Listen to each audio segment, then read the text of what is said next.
Gold is almost at 1.5 lakhs per 10 grams and silver has crossed 3 lakhs for every kg. Both these metals are at record all-time highs, and here's what is absolutely wild. Gold has returned 76% in 2025 alone. That's its steepest climb since the late 1970s, and silver is even crazier with over 160% returns in 2025. Now everyone is asking the same questions. Is this a bubble? When does it crash? Or should you invest more in gold and silver right now? Now, to truly understand this, I'm going to show you exactly what this means through history, through data, and through a framework that will change forever how you think about these assets. Hello everyone, I'm Udayan Adhe and I've been licensed in Indian financial services since 2015, and so far I've helped over 2000 families make better financial decisions. And here on my YouTube channel, I talk about all things money and personal development. Let us start with gold's origin story, and I'm going to take you back to 1944, right after the Second World War ended, and this all makes sense. Just wait for it. The world's major economies got together and agreed on something called the Bretton Woods system. And here's how it worked in very simple terms. The US dollar became the center of global trade. Every other country's currency was linked to that dollar. And here's the key part.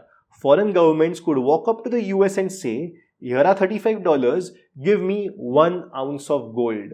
The US promised to make that exchange happen. So one was backed by the other, right?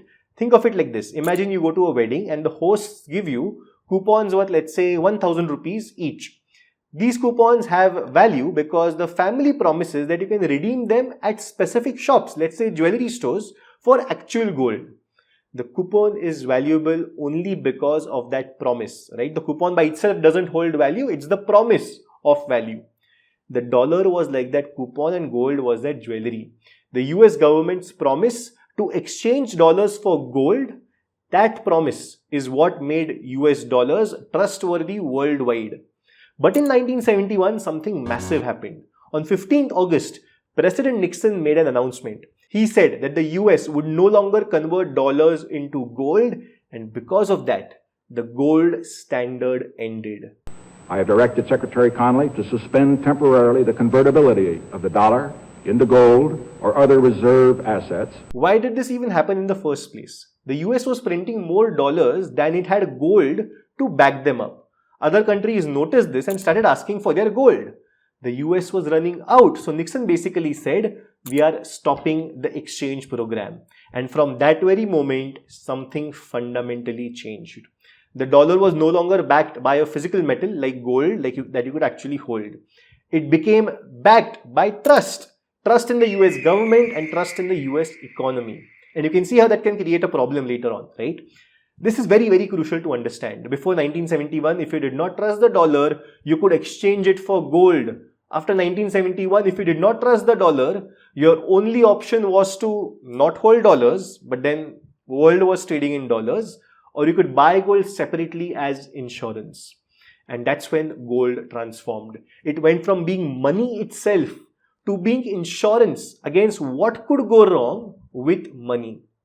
Now let's talk about the 1980s when gold peaked at about $850 per ounce and then got absolutely crushed. To understand why, we need to go back a few years. In the 1970s, after Nixon closed the gold standard, something scary started happening.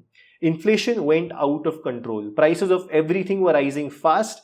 In 1979, believe it or not, inflation in the US hit nearly 14%. Think about that. If you had 1 lakh sitting in a bank account earning, let's say, 5% interest, inflation was at 14%. So you're actually losing 9% of your purchasing power every year. Now people panicked. They thought cash is becoming worthless, right? Because it's losing value every single year.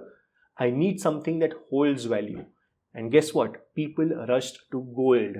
And that's why gold shot up from about $200 in 1979 to $850 in January 1980. But then one man changed everything, and he was Paul Volcker, the then chairman of the US Federal Reserve.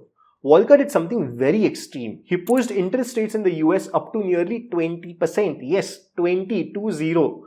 Let me explain why this mattered.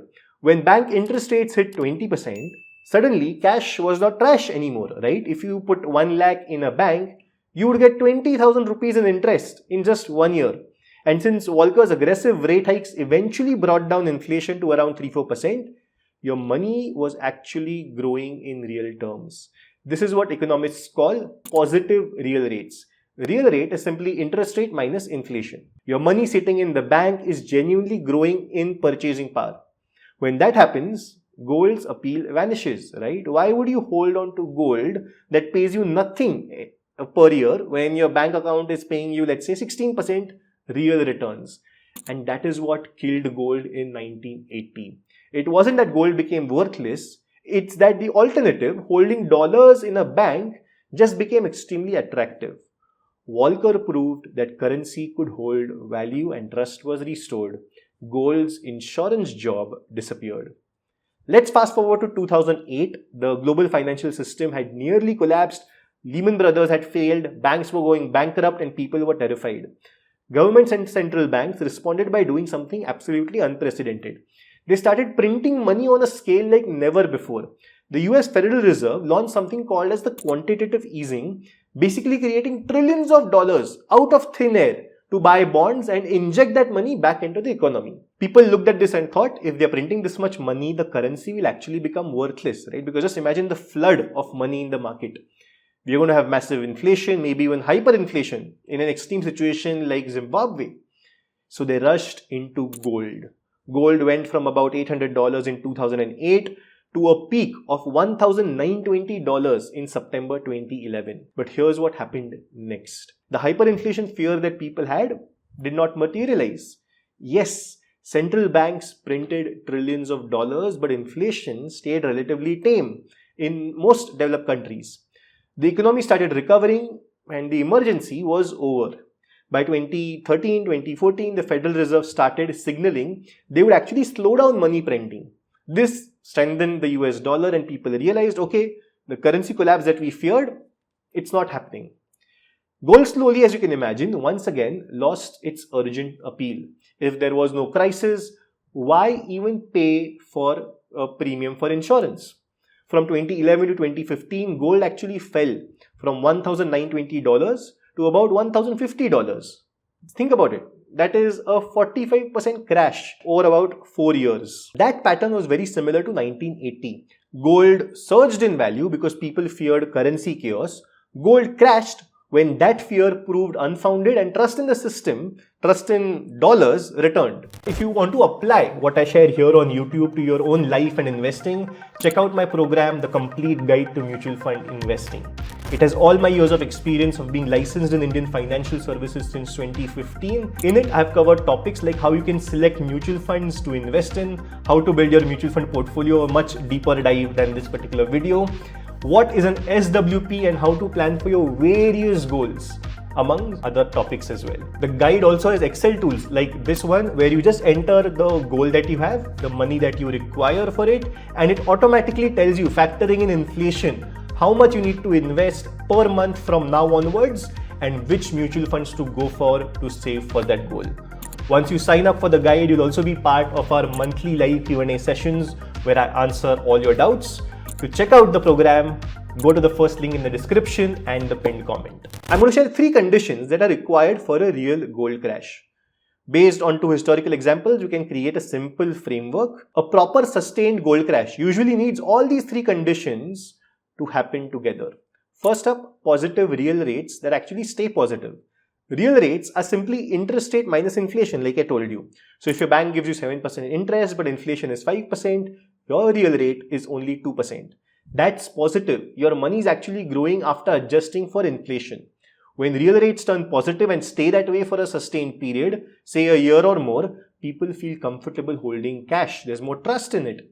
They're earning real returns without taking any risk, and the urgency to own gold starts disappearing. Right now in many countries, real rates are negative or even just about positive. If interest rates are 6% but inflation is at 5%, you're only earning 1% real return. That's not attractive enough to compete with gold. Scenario number 2, a sustainably strong dollar cycle. When the dollar is strong, it means that people around the world trust it, so they keep owning it more. They're happy to hold, they're happy to trade in dollars, happy to keep it as savings for, let's say, central bank reserves. A strong dollar makes gold less attractive for two reasons. One, gold is priced in dollars, so when dollar strengthens, gold automatically becomes more expensive in other currencies, reducing demand. And number two, a strong dollar signals confidence in the US system, which reduces the need to even get insurance, right? And finally, the third factor, confidence restored in monetary and fiscal discipline. This is the trust factor. Do people believe governments won't print too much money? Do they think fiscal deficits are under control? Do they actually trust policymakers know what they are doing? When there's trust, there is no panic. And when there's no panic, gold becomes just another metal sitting there doing nothing. Now, before I tell you exactly what is happening right now, just look at these three factors and put them through the lens of what is happening around you. I'll come back to it, but in 1980, if you think about it, all these three conditions aligned. Volcker created positive interest rates, the dollar strengthened, and trust was restored in the system, and that's why gold crashed. In 2011, again, a similar pattern had repeated. If you think about today, we have none of these three conditions fully in place. Real rates are barely positive or negative in many places. The dollar is strong but faces questions about US debt levels. If you look at the dollar index, you can see it's starting to trend downwards, which is the dollar against certain key currencies. At the same time, trust and fiscal discipline is shaky globally. Now, to understand this third factor even more, let's look at what happened in 2022, because that's when everything changed. In February 2022, the US and its allies froze roughly $300 billion of Russian central bank assets as a part of sanctions after Russia invaded Ukraine. Now, whatever your views are on this, whether it was justified or not, globally, it created a massive shift in thinking, and here's what I mean. Imagine your central bank of, let's say, a country like Saudi Arabia, China or India. You've been storing your central bank reserves, right? Your country's reserves by holding US Treasury bonds for decades. You were doing that because you thought they were the safest assets in the world. Then suddenly, you watch another country's reserves get frozen overnight because the US did not like what that country was doing. This was not because of an economic crisis, this was not because of default, but because of a political decision. What would you think? You'd think, wait, my reserves, they aren't just reserves, they are not mine, they can be weaponized, they can be frozen. And if I don't listen to what the US is saying, or if they don't like what I'm doing, they can completely take those away. That's exactly what started in 2022, and this brings me to the treasuries to gold rotation. And here's where the story gets even more interesting. This isn't just about buying gold. In several big countries, it's also been about reducing US Treasury exposure. Let me share some data. According to US Treasury data, China's holdings of US Treasuries fell to about $682 billion in November 2025. That's the lowest since 2008. Just look at this graph. And Barron's reported that China had been a net seller for 9 straight months as of November 2025. India has also reduced its US Treasury holdings for 6 consecutive months. And as of November 2022, India held about $186 billion in US Treasuries, a 20% reduction than the previous year. At the same time, just a few months ago, for the first time in decades, gold as a part of central bank reserves globally was actually higher than US Treasuries. So what's actually happening is more precise. Some countries, especially those with complicated geopolitical relationships with the West, they're quietly saying we still need dollars for trade, yes, but we don't want all our reserves living in just one political jurisdiction. And that's exactly where gold comes in. By the way, the trade part, even that is changing. And if you want me to make a video on that, just let me know. And I will tell you how different countries are moving to trade in different ways and not using US dollars. So if these countries, if they moved away from US treasuries, what did they do with their reserves? They started buying gold, and they've bought gold at record pace since 2022. Why gold? Because gold has no counterparty risk, right? There's no government that can freeze your gold. It's a physical asset. It sits in your vault. No one can sanction it away from you. According to the World Gold Council, central banks bought over 1,000 tons of gold for 3 consecutive years since 2022. And that's not, they just bought a lot of gold. We can actually see the pace accelerating. In Q3 2025 alone, central banks bought an estimated 220 tons net. That's 28% higher than Q2. Year to date, through Q3 of 2025, central banks had already bought 634 tons of gold. Now let's zoom out and it gets even crazier. The European Central Bank said that the share of gold in global official reserves rose to roughly 20% by the end of 2024. They also noted that central banks added over 1,000 tons in 2024, which is roughly double the average pace of the 2010s. And here's something symbolic that happened in 2024. Gold overtook the euro to become the second largest reserve asset by market value. So this huge gold buying, this is not retail FOMO. This is not Indians buying more jewelry or something like that. This is central banks changing their playbook. Let me make this even more concrete with a comparison. China holds about $682 billion in US Treasuries, but China also holds 2,306 tons of gold. At current prices, that's roughly $348 billion in assets. So China's gold reserves are now worth about half of its US Treasury holdings, and that ratio, the gap, has been absolutely diminishing. India holds about $186 billion in US Treasuries and roughly 880 tons of gold worth about $133 billion at current prices. That means India's gold is worth about 71% of its US Treasury holdings. The point is simple. Gold isn't some fringe asset anymore. It's becoming a meaningful part of how countries think about reserve management. Today, there's a new variable in the equation, geopolitical trust, and that trust has been permanently dented since 2022. Now I want to share something fascinating from a VanEck research paper that puts everything that we have discussed into perspective. So VanEck asked, if we had to back all the money floating around in the world with gold, what would be the price of gold? Here's what they found. They implied that gold price should be at $39,210 per ounce. Today, it's at about $4,600, $4,700 per ounce. Then depending on the different formula of how much money is circulating in the market, that number could even go up to $189,000. Now, I'm not saying this is going to happen tomorrow. VanEck themselves clarify that they don't think the dollar will lose reserve status entirely. Rather, it will gradually share that status with other currencies and even gold. But here's the point. Gold has an enormous runway even if a fraction of this scenario plays out. So how do you play this as an investor? Earlier, I have talked about having about 8 to 10% of your money in gold. Today, I have moved my personal gold allocation to about 15 to 20% of my portfolio. And that's because the role of gold has changed fundamentally. It's no longer insurance. It's again looked at like actual real money. Now let me be honest, right? Gold can keep ripping or it can even drop 20% in the coming future. I'm not here to predict the next cycle, the next big move. Predictions, they feel smart, but they're a terrible strategy because they force you to be right on timing twice, right? When to buy and when to sell. Instead of all of that, pick an allocation that you can hold through ugly drawdowns. For many people, that's 10 to 15%. Depending on your goals and temperament. The goal is not to go all in on gold or any one asset or to avoid it completely. The goal is positioning. So don't predict but position.